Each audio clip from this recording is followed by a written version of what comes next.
Hello, everyone, and welcome. I am excited about our next guest because not only do I get a chance to sit down with a person I would call my friend, but also an opportunity to talk about some of the amazing work that Victoria Moran has done, really not just in the vegan space, in the vegan community, but in the world.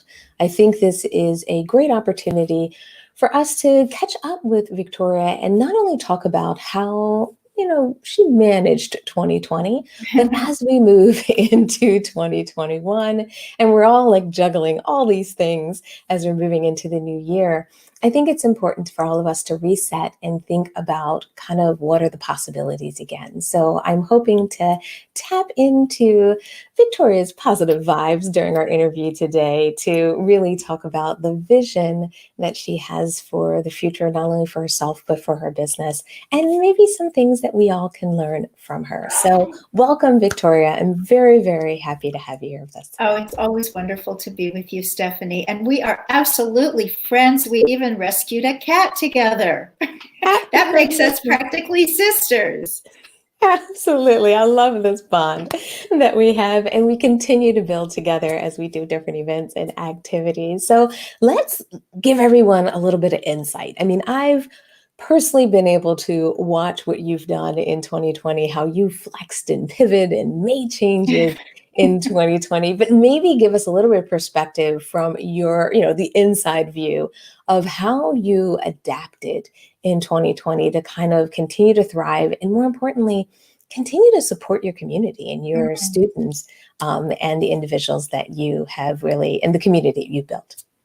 Well, I was so concerned when we first knew that we were going into a pandemic, that among everything else to be concerned about, that vegan activism and advocacy would just wilt. How could we be focused on this when we're dealing with all these other things? And yet, what I have seen so beautifully is that we're all doing as much as we ever did, and the work is going forward, which even in 2020, which was a year without much hope in it, that part was hopeful. We didn't stop. We and all of our colleagues continued to make progress. So that was really exciting. So in terms of what I do, I wear a lot of hats. My company is called Main Street Vegan, and the kind of flagship part of that is Main Street Vegan Academy that trains vegan lifestyle coaches and educators. And in this pivoting time, which to me, I hear pivot, but I see pirouette. I guess I took ballet all through my childhood, but I just feel like, it's spinning until you find where you're supposed to stop. And one thing that I saw, because Main Street Vegan Academy has been around since 2012, it grew from my book, Main Street Vegan, and it trains adults who are already vegan to be certified vegan lifestyle coaches. And I was so proud of the way I set it up. And it had been set up as an in-person 6-day miracle in New York City, so that it was really a life-changing event. People would come here. Sometimes they hadn't been in New York before. Other times people came from other countries. We've had people from 31 countries, and sometimes they'd never been to the US before. Wow. And field trips are part of that in-person program. And it was just my baby, and it was my thing, and I'd kind of polish it, and was very, very proud of how it worked. And often people would say to me in those pre-COVID years, well, why don't you put it online? You could reach so many more people. And I was just like, did you take your honeymoon to Paris online? And then COVID happened. So it was, well, we're either going to have that honeymoon by watching videos of Paris, or we're just not going to get married at all. And so for Main Street Vegan, we did put it onto Zoom, which I am in love with. And so many people say they have Zoom fatigue and this and that. But the idea that you can make something live and interactive and not have to be in the same room or on the same continent is absolutely magical. So that was my biggest pivot for the year, and we are going to keep it. That is wonderful. And I love that you were saying that about that magical moment, the magic that you created in New York being able to transcend that and bring it into the Zoom space is the key. Because I think some people, when they thought that we all had to go digital, they just kind of did the digital bare minimum, as opposed to focusing on, like you were saying, the magic, bringing that interaction, bringing that connection in space. And I get to speak, if anyone knows, I get to speak firsthand about it because had an opportunity to be a speaker at one of the events. And it's just amazing how you're not only able to keep that education, that training going, but really keep people engaged. So I really commend you for being able to make that leap. And it's Oh, been amazing for me to watch it as well. well, and it's been wonderful, of course, to have you on our masterclass faculty. Actually, you taught for the fundamentals class this time too. And I think one of the things that is required to make Zoom magical is first to believe that it can be. And not to come with a grudge or a kind of chip on the shoulder. And I can Yeah. say that because I'm not of the internet generation. This is something that, I do some kicking and screaming about all of the digital aspects of my life. And yet to really make the Main Street Vegan Academy, which is my baby and which is my biggest contribution right now to the vegan cause, as special as it has always been, I wasn't going to let something like, oh, well, now it's online, diminish any of that. So some of the things that I did, well, first, the price was cut in half, because it's different when you're at home. You're getting the same high quality education, you'll get the same certification at the end, and yet I understand that when people come, we're now calling the in-person, when we're able to do it again, Main Street Vegan Elite, so that it is more expensive. It is more of a life experience, but the Zoom class is no less of an educational experience. So another thing that happened on Zoom was I actually added some hours and added more interactive time, because when we were in person, we would have breakfast together in the morning, and then we would go out for lunch and we'd sit with each other and talk, and we'd have time to talk on subways while we're doing our field trips and this and that. And on Zoom, I think a mistake that a lot of people make, and I've heard this in surveys that I've done, people don't want to just sit there and be talked at. They're getting information, they have questions, they have ideas, they have maybe a little irritation, and they need to talk that out, either in Q&A sessions or in breakout rooms. So all that was allowed for, and it gave a sort of elastic waist component to the thing. So I think that one thing certainly that I've learned is you don't just take what you had and stick it online. It's very similar in a lot of ways, the same wonderful instructors, the same curriculum with a little extra, but it has to have a different flavor because of the different packaging. I think this kind of applies like restaurants. Somebody has an upscale restaurant, and then they decide, well, now we're going to have a sandwich place, and now we're going to have a food truck. Those are three very different manifestations of the same person, the same vision. And I think that happens to all of us when we're going from in person to online and back again. Absolutely. And I love that you made the distinction that not only is this online digital space here to stay, but there's space for both. I think a lot of times people feel like there's almost a tug of war between, do I go digital, do I go in person? And they become almost competitors of each other, as opposed to them becoming complements and an opportunity to offer a different experience when we are all able to get together again, versus the experience of being able to do it online. So at least I was picking up on that. I just want to make sure you would echo that. Oh, I would totally echo that. And I also think that we're all going to get back into life more or less as we knew it when this pandemic ends. And yet I think we're going to be a little cautious. I mean, the way my life used to be, here in New York City, I get up in the morning, I walk the dog, I do my meditation and whatever, and then I'm off at a cafe to write and do my work and be out among all the people.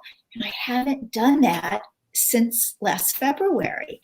So when it all of a sudden becomes okay when things are open again and it's safe to do that, it's going to be a little bit of a kind of growth to feel like, Yes. can I do that? Or why should I do that? Why should I take the time to go commute and do something different?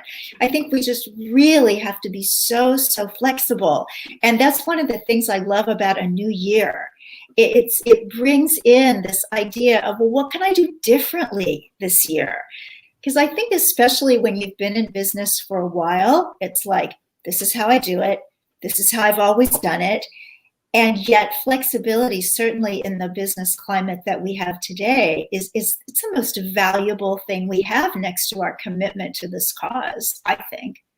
Oh, absolutely. And I just wanted to say hello. We had a guest stop by that we're all, would love to give out some more virtual hugs to. Nivi, it is so great to see that you joined us live. And Nivi just made a quick comment about the magical experience around not only working with you, but the idea that you've really achieved, this is almost a testament to the Main Street Vegan Academy magic that's happening on Zoom. So I just wanted to share that with anyone who is watching so they can appreciate that. Well, But Nivi is amazing. Nivi came to the fundamentals course this summer, and then she took the master class in the fall. And a very interesting thing about Nivi is that she is such an accomplished person in the world. And I think so often we hesitate to take courses because we already know a lot. I mean, Nivi has a tremendous corporate background. She is a Mayo Clinic board certified health coach. So it wasn't that she was in desperate need of additional information. But what happened for her at Main Street Vegan Academy was she got in touch with the fullness of what it is to be vegan. She'd focused more on plant-based and health alone prior to that. And so I think sometimes we just need to jump into these things. And I had a similar experience myself this summer. I took yoga teacher training. Now, I have been doing yoga since I was 17. And actually, that was so long ago that they didn't even have yoga teacher training. Basically, your teacher just said, okay, you can teach beginners now. And a little later, you can teach intermediate now. So it was very informal. And I just let year after year after year until it became, 50 years passed. But with COVID and a little bit of more control over my time, I took this yoga teacher training class, and it was so interesting to get into that, what the Buddhists call beginner mind, and into that student space. yes. And just be willing to learn. It's quite delicious. And so much so that I'm actually signed up for now the Raja teacher training, yoga teacher training, which is kind of the more philosophical. So I think it's good in these times that we're working so hard to feed other people, get the information out, get the product out, keep the ideas churning, that we're also being fed. And we can be fed in some of these very same ways. I couldn't imagine that anybody could do yoga teacher training on Zoom, because you have to see people move. You have to learn how to touch and adjust bodies. But with a good enough instructor, just about everything is possible. Pretty amazing.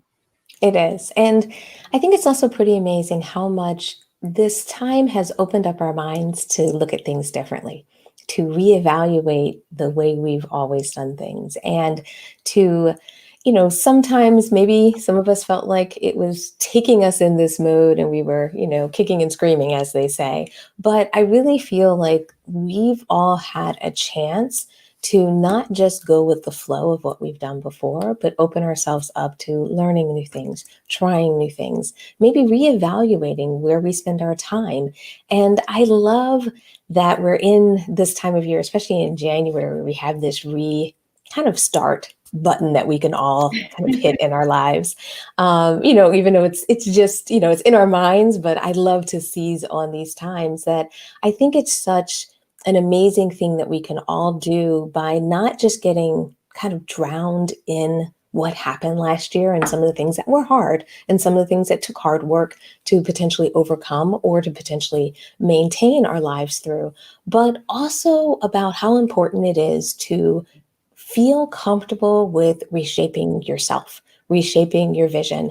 And even as we kind of talk about the business side of things, being comfortable with reshaping your business to fit the lifestyle, to fit these maybe new goals or maybe new you that you've established in these last few months. I don't know your thoughts on that, but that's one thing that's been bouncing around in my head a lot lately. I love what bounces around in your head. You're a very, very brilliant woman, Stephanie, in business and in life. And as I listen to what you have to say, I'm reminded of something that's kind of come through for me. I don't know if you call it a New Year's resolution or what, but it is to have the nerve to do more of what I really want. And I think very often in business and in life, we tend to doubt ourselves, and other people look so grown up and like they know all the answers. And we think, oh gosh, who am I? Well, you know who you are. You are you. And so you're the expert on yourself. And there are some things in my life that are very important to me. So for example, I really, really, really, and this is a resolution and you all heard it here. So if I don't do it, it'll be terribly embarrassing this time next year. I really need to get book number 14 written, proposed, sold to a publisher, written, and planning to be out there in the world for 2022, because this is a heart connection to me. So I have a business, I do a weekly podcast, I speak a lot, I've got all kinds of things going on, but my identity and what I really believe I came to this planet for was to write books. And there's one inside of me that is just trying to get out, and I push it down. It's like, oh no, I have to do this and I have to do that and I have to answer email and I have to do this and that.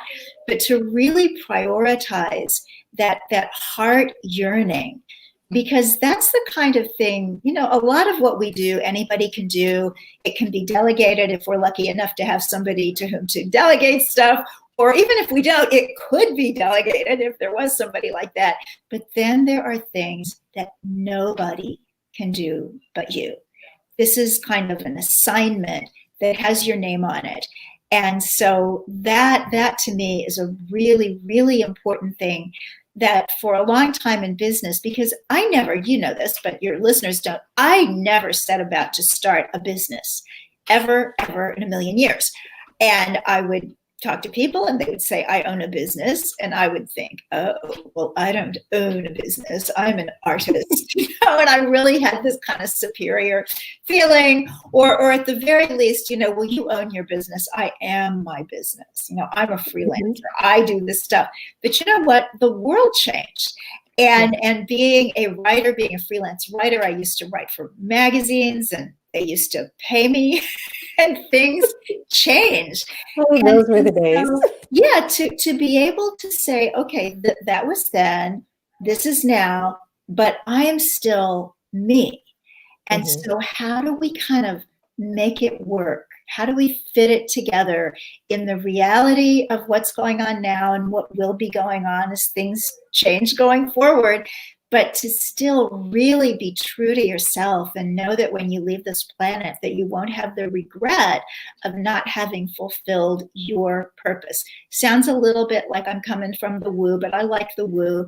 And it tends to, I don't know, humanize the way I look at business and activism and these things that are very out in the world, and just gives them a little bit more meaning, certainly for me.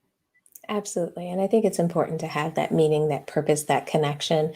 And I feel that sometimes that is what can go wrong in the business world, is that we kind of have it as its own entity over there driving its own destination. And then we as business owners, as we work in our businesses, sometimes we feel like we're like riding the business, like its wave. But I really think it's important to kind of rephrase, like what you were saying is, being your business, being you, and also choosing where you want to spend your time and where you want to put your effort and how you want to change the world. Like all of these things I feel like are within reach for many of us. It's just sometimes we need that reminder. Sometimes we need someone as we're getting caught up in the task to, send that email, create a video for social media, respond to this person, prepare a presentation. Sometimes we need those reminders that we have to ground ourselves. We have to ground ourselves in our businesses, and we have to make sure we're checking in and that who we are is truly being expressed. So I'm so excited about hearing about this book. I cannot wait to follow up with you and see how it's going and how things are going. And also, I want to maybe extend that opportunity out to anyone who's watching this, meaning what is the thing that's calling you this year? What's the thing that maybe you've been pushing down? What's the thing that you've said, I don't have time for that? And maybe it's time for you to make time for it. We'd love to hear it in the comments. We'd love to hear what you're thinking. If you're feeling shy, you can shoot me an email, shoot Victoria an email. But I always think it's really great to hear from any of you out there that if this session has inspired you to maybe think about what's your big thing, that's your big calling, we'd love to hear about it. And if there's anything we can do to support it. I just want to pop up one quick message from Nivi. I thought it was really great. And this is kind of in line with what we're talking about. Nivi was saying that she came to Main Street Vegan Academy to challenge her discomfort, with the term vegan. And she was keto, she was kind of finding that plant-based was saving her life, but when she went vegan, it saved her soul. And she ultimately wants to say, all that is thanks to you, Victoria. So I just wanted to make sure you saw that message before we wrap up today. That's very special. Thank you. Absolutely. So before we wrap up and before I let you go, I want to make sure that if anyone's watching this and they need some support, they need some help, they've heard about Main Street Vegan Academy and they've thought about it, that this might be the time for them to sign up because you have a new session starting at the end of February, right? Yes. Will be 8 weekend days going into April. So you have plenty of time to assimilate all the incredible information. So all the information is at mainstreetvegan.net. Just click on Academy and certainly be in touch if you have any questions. It's a wonderful thing because not only do you have the certification that is respected in the vegan world and gives you some letters after your name going forward for whether your interest is in coaching and working one-on-one and doing writing, speaking, podcasting, or in the entrepreneurial vein and starting a business or doing more with the business that you already have. You also get an incredible community of people like Nivi that we've been hearing from. A lot of you have probably read cookbooks by J.L. Fields, and she was in the very first Main Street Vegan Academy class and is now on our faculty.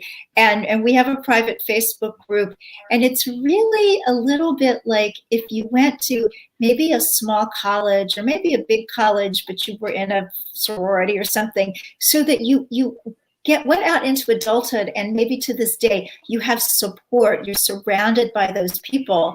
And that's really how it is with Main Street Vegan Academy. And we'd love to hear from you, and happy to have you join the family. Oh, perfect. I'm so glad we had a chance to catch up.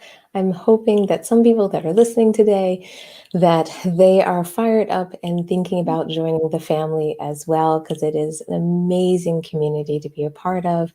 I always love it when I have the opportunity to speak at your events when they were in person and then online. And it's just an amazing community of people that I've gotten to know over the years. So thank you so much, Victoria, for creating that community for all of us.